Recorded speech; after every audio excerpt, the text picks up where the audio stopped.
Tudo bem, pessoal? De volta aqui no meu canal no YouTube, na noite desta segunda-feira, para a gente seguir falando do jogo de ontem, do Santos contra o Bragantino em Bragança Paulista. Foi um grande jogo, hein? Foi um grande jogo por parte do Santos.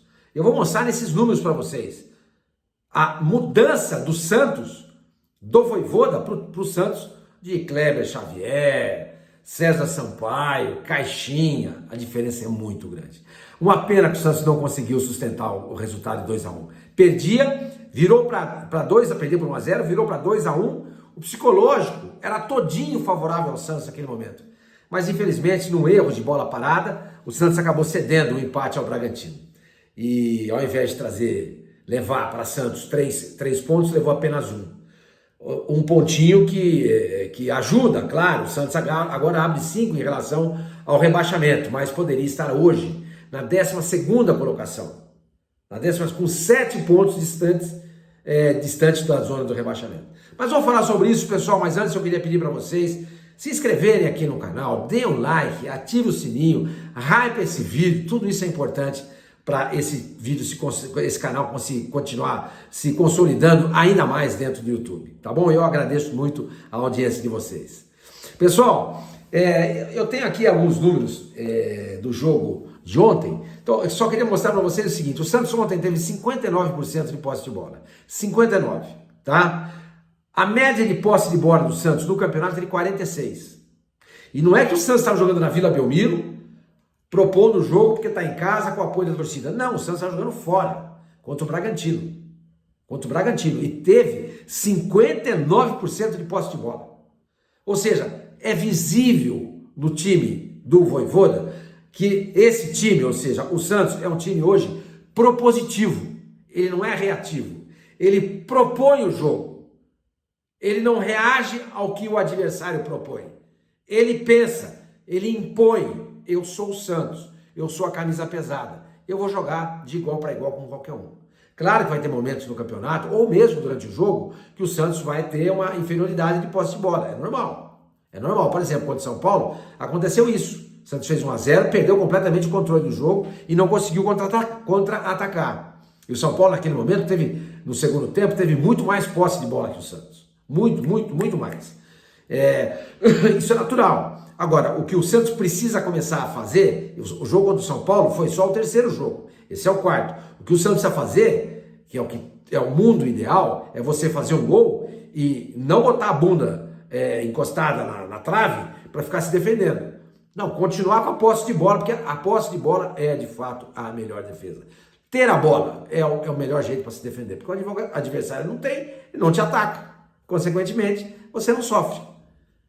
Então, essa é a melhor defesa, o ataque, ter a posse de bola. Esse era um grande segredo do Barcelona, do Guardiola, que enfiou 4 no Santos naquela final de Mundial no Japão. Aquele time não perdia o controle do jogo, tinha posse de bola o tempo inteiro. Então, eu acho que com o passar do tempo, esse time do Santos vai ter mais isso, vai ter mais posse de bola. Vocês querem ver outra coisa? Finalizações por jogo. O Santos tinha uma média de 10 finalizações por jogo sem o Vojvoda. 10. Sabe quantas vezes o Santos finalizou ontem? 18. Quase que o dobro. E repito, jogando fora de casa. Foram 9 finalizações no primeiro tempo, 9 no segundo. Sabe quantas vezes o Bragantino finalizou contra o gol do Santos? 8. 10 vezes menos. Ah, senhor Mano, mas o Bragantino é um time que hoje está no momento de instabilidade. É verdade. Mas o Santos costumava pegar esses times e se complicar. Ok, o resultado não foi o que a gente imaginava. Mas o jogo do Santos, pode ser, é por aí. Vai ser por aí. Vocês querem ver outra coisa também interessante? Sabe quantas defesas o Brasão fez no jogo? O Santos tomou 2 gols. Nenhuma. Mas as 2 bolas que foram entraram também, cara a cara. A do Lucas Barbosa e aquela tijolada de cabeça do Pedro Henrique. Era difícil fazer a defesa ali, não teve culpa nenhuma nos 2 gols. Mas o Bragantino não exigiu mais nada do Santos, ou seja, do goleiro, Gabriel Brasão. Nenhuma defesa o Brasão fez no jogo. E antigamente o Santos acabava as partidas e ele dizia: nossa, o único que se salva é o Brasão. Não foi assim ontem. Não foi assim. Ontem a gente voltou as nossas atenções para outros jogadores, o Lautaro, para o Roleiser, para o Barreal. Voltamos as nossas atenções para esses jogadores. E não mais para o Gabriel Brazão. Vocês não acham isso do cacete? Claro que é. Claro que é. Então veja só, os exemplos que eu estou dando para vocês aqui de mudanças de comportamento durante o jogo dessa equipe do Santos com o Vojvoda. Vocês querem ver outra coisa? O Santos cometeu 11 faltas durante o jogo. O Bragantino 10. O Santos soube segurar o jogo no momento que foi importante. Soube controlar, parar o jogo, dar uma matada no jogo quando era importante. Mas fez poucas faltas. Porque, na maioria das vezes, ele foi eficiente nos desarmes. 19 contra 14 do Bragantino. E o Santos teve muito mais posse de bola. A tendência era o desarme ser maior do Bragantino. Porque o Santos estava com a bola o tempo inteiro. Mas não. O Santos desarmou mais do que o Bragantino. Por quê? Porque ele foi eficiente na marcação. Foi eficiente na marcação. O Santos trocou 503 passes ontem. Contra 343 do Bragantino. 140 passes a mais. Claro, o Santos teve 59% de posse de bola. 59% de posse de bola. Então, gente, a gente vê como esse time mudou. E eu notei pelos comentários de vocês aqui que eu fiquei lendo, alguns até respondi, que a satisfação do torcedor do Santos nesse momento é muito grande. Claro que a gente queria a vitória. Claro que a gente queria ver o Santos, não nessa posição, mas na primeira página da tabela de classificação, ou seja, entre os 10 primeiros. Mas eu acho que isso, a tendência é começar a vir com o tempo. Porque o time começa a ganhar confiança. Ele se sente melhor, mais poderoso do que o adversário. Agora, precisa concretizar isso em vitórias. Não só em gols, mas em gols e vitórias. Pô, ontem foram 2 gols fora de casa, gente. Mas tomou 2. Não é fácil fazer 2 gols fora de casa. Não é fácil. Claro que não é. Entendeu? Não é. Mas a defesa não conseguiu colaborar. Não conseguiu colaborar. Sofreu 2 gols. Era jogo para ter vencido. Os números que eu mostrei para vocês aqui mostram com clareza a superioridade do Santos em relação ao adversário. Veja que dessas 19 finalizações do Santos, 10 foram dentro da área. Não é que o Santos encontrava espaço e começava a chutar de longe.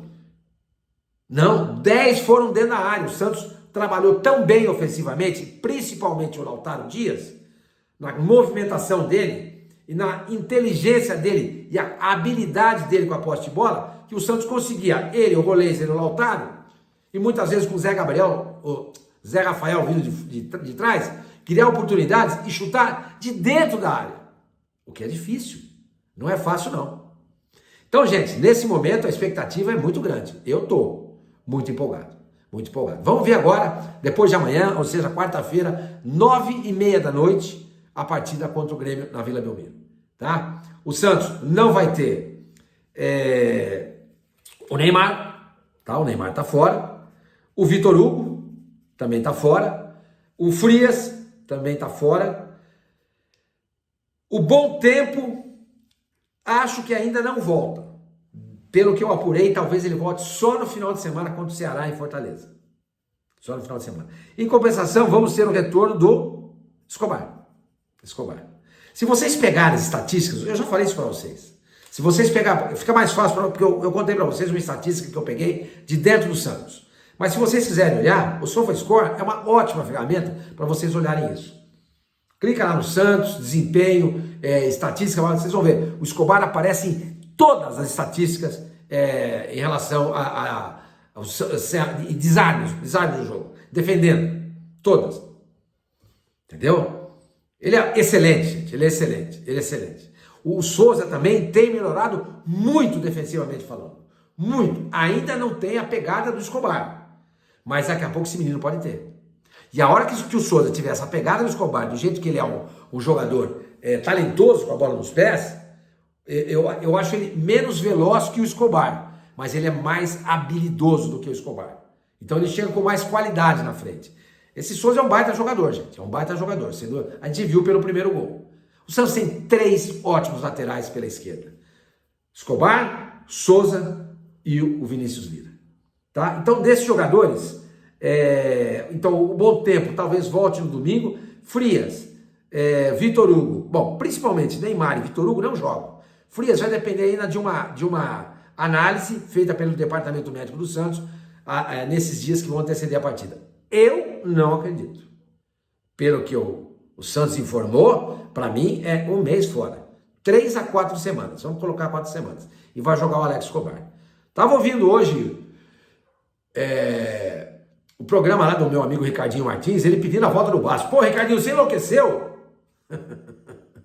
Você enlouqueceu? Pô, o cara o Alex Duarte fez um jogo só e não falhou. Ao contrário, ele com a bola no pé, atacando, mostrou-se muito capaz. Eu não achei falha dele no jogo, não. Nada. Pô, Ricardinho, a gente briga tanto para contratar zagueiro, pede, quando contrata você quer o Vasco de volta? Aí, Ricardinho, vai dormir, pô. Mas tudo bem, eu respeito a opinião dele, de quem também pensa dessa maneira, mas eu gostei muito do Alex Duarte, a tendência é melhorar. Foi só o primeiro jogo dele. Só o primeiro jogo dele. Ele não conhece ninguém, nunca tinha feito um jogo no Brasil. É que nem o Bilal Brahimi. Também é a mesma coisa. Eu também achei que ele pecou ali em alguns momentos, mas foi o primeiro jogo. Entendeu? Então, esses 3 jogadores não jogam mesmo. Neymar, Vitor Hugo, principalmente os 2. O Frias, eu acho que não joga. O Bom Tempo deve voltar no próximo domingo. E o grande retorno do Santos é o Escobar. Ninguém tomou o segundo cartão amarelo, o terceiro cartão amarelo. Portanto, dá para repetir o time, inclusive com o reforço do Escobar na lateral esquerda. Mas a grande novidade não, a grande notícia é o Lautaro Dias. Como esse cara é bom, gente. Tomara que não seja rojão de bomba. Não, esqueci. Tem uma expressão que a gente fala no interior que eu acabei esquecendo. Que ele seja algo duradouro, entendeu? Claro, vai ter partida que ele não vai jogar bem, mas já fez o gol. Ele já fez o gol. Isso anima, dá confiança pro jogador. É o que eu falo no time. O time está jogando bem, fazendo gol, mas não está conseguindo ganhar. A hora que começar a jogar bem e ganhar, não só do São Paulo, mas ganhar do Atlético, ganhar do Grêmio, ganhar do Cruzeiro, ganhar do Corinthians, que é importante, ganhar do Vitória, ganhar do Botafogo no Rio, dá para pensar. Com esse futebol que o Santos está jogando, dá para pensar. Mas voltemos aos contundidos, tá? Neymar, pelo que ele postou hoje no Instagram dele, eu vi uma matéria do GE, ele está fazendo tratamento em casa.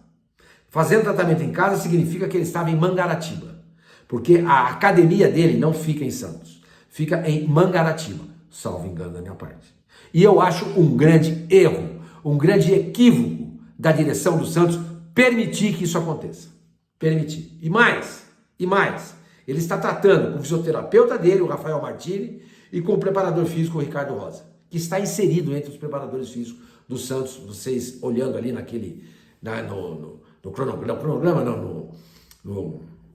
lista de funcionários do Santos aparece lá o Ricardo Rosa. O Rafael Martini não aparece, entendeu? Mas eu acho um absurdo o Marcelo Teixeira permitir isso. Não pode. Não pode. Aliás, hoje eu até estava dando uma olhada no comentário, um rapaz, ele não tinha nome, era RFCH0758, não sei o nome dele. Falou, senhor, mano, eu vou deixar de ver seus vídeos porque você só fala mal da diretoria. Mas quer que fale bem? Ah, você está falando demais da diretoria, mas tem que falar. O Santos vive esse momento por causa da diretoria, por falta de planejamento. Foi o que eu disse para ele. E é meu dever como jornalista alertar vocês, mostrar isso para vocês. Se bem que não é necessário, né? Vocês não são bobos. Vocês estão vendo o que está acontecendo. Eu vejo pelos comentários. E acho que esse caso do Neymar aí é um absurdo, gente. Eu acho um absurdo. Absurdo. Ele ficar tratando em casa, ele tem que estar junto com o grupo, gente. Ele tem que estar lá, abraçando os caras. Puta, que esse jogo vocês fizeram ontem. Que pena que a vitória não veio. Pô, valeu aí, ó. Ô, Lautaro, vem cá, velho. Deixa eu dar um abraço em você. Você jogou pra cacete. É o Neymar, velho. Ele não tem que estar na casa dele, ele tem que estar inserido lá dentro do Santos. Espero que amanhã ele esteja no Santos. Espero que ele não passe essa semana em Mangaratiba. Espero que isso não aconteça. Porque, gente, vocês sabem o quanto eu defendo o Neymar. Muita gente me chama de Neymarzete. E, para mim, isso não faz a menor diferença. Mas o Neymar tá pisando na bola ultimamente, gente. Tá pisando na bola. Não pode. Primeiro, se apartar do departamento médico do Santos, que é competente. Segundo, tratar com o staff dele físico. Ele é funcionário do Santos, gente. Ele é funcionário do Santos. Entendeu? Outra coisa, pessoal, jogo contra o Palmeiras, que foi adiado no primeiro turno. Não tem data até agora. Tá? Eu apurei lá dentro do Santos, não há nada oficial. Mas o Santos entende, acredita que esse jogo pode acontecer na próxima data FIFA. Entre 10 e 14 de outubro. Ah, o Palmeiras vai chiar. Bom, paciência, o Palmeiras é que pediu para adiar. Mas fazer. Então, tem que jogar. O Santos não pode ficar com essa ideia de que tem um jogo para fazer, Tem que fazer logo esse jogo. Tá? Repito para vocês. A CBF até agora não informou nada oficialmente. Já desmembrou rodadas do segundo turno, inclusive com Santos e Palmeiras no Allianz. Mas o jogo da Vila Belmiro até agora, nada. Absolutamente nada. E o Santos entende que isso pode acontecer na próxima data FIFA, entre 10 e 14 de outubro, ou seja, daqui 2 semanas. Tá bom? Pessoal, jogo contra o Grêmio, né? Engraçado, né? Engraçado não, que pena, né? O Santos olha pro campeonato e fica, fala, pô, legal, o Santos agora abriu 5 pontos em relação ao rebaixamento. Que judiação, gente, que dó, gente. Você olha para esse elenco, para esse time, para esse técnico, que foi montado agora na metade do ano, e que se tivesse sido montado no começo do ano, a gente estaria pensando, olhando para outra coisa. A gente não estaria olhando, olha, é bom ganhar para se distanciar do rebaixamento. Não, a gente estaria pensando, é bom ganhar para ficar cada vez mais perto do G4 ou dos líderes. Mas, infelizmente, essa não é a nossa realidade. Tá bom, pessoal? Eu acho que é isso. Deixa eu ver se eu anotei mais alguma coisa aqui. Basicamente é isso, tá bom? Espero que vocês tenham curtido o vídeo, tá bom? Qualquer novidade eu volto, vocês sabem disso. Se não, amanhã a gente se fala. Até!